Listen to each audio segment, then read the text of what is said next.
Mailbox Walk and Talk. Let's talk about the preparations that I did for the winter storm and how they worked out.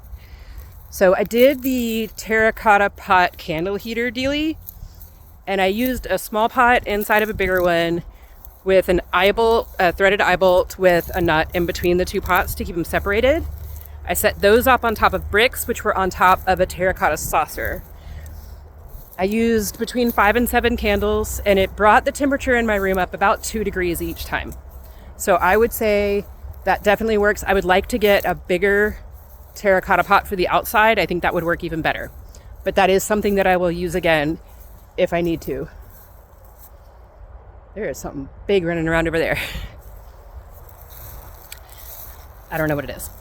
I put clear plastic sheeting, translucent, not transparent, over my window. I taped it up with the blue 2-inch painter's tape. And then I put little tiny nails along the top and the sides to keep it from pulling all the weight on the tape. That worked really well. I got a little bit of radiant heat, and then it made an air gap that kept my room from getting quite as cold, which I think was really helpful. And I folded up the plastic carefully because I think I'm going to keep that in case I need it again. I think it was a good idea. Oh, it's not so bright right here.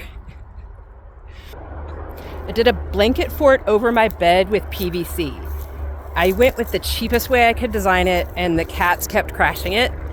So I have 3 different redesigns in mind, from the cheapest way to make it better to like the ultimate what I would love to do.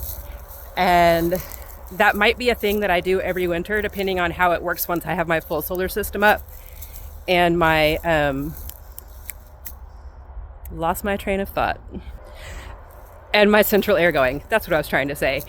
It still might just really help. It was always a couple of degrees warmer in my blanket fort than it was in my bedroom.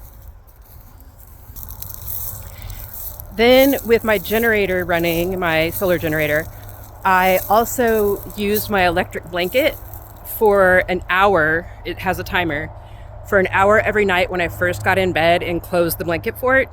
So it held in some of that heat, and I think that was really, really helpful. So the coldest it got in my room was like 38, and the coldest it got in the blanket fort was 41, and that's when it was 13 outside. So I think all my preparations worked pretty well. I did not freeze, clearly, and I think I'm going to try them all again. So that is my review of my winter storm prep. Later, y'all.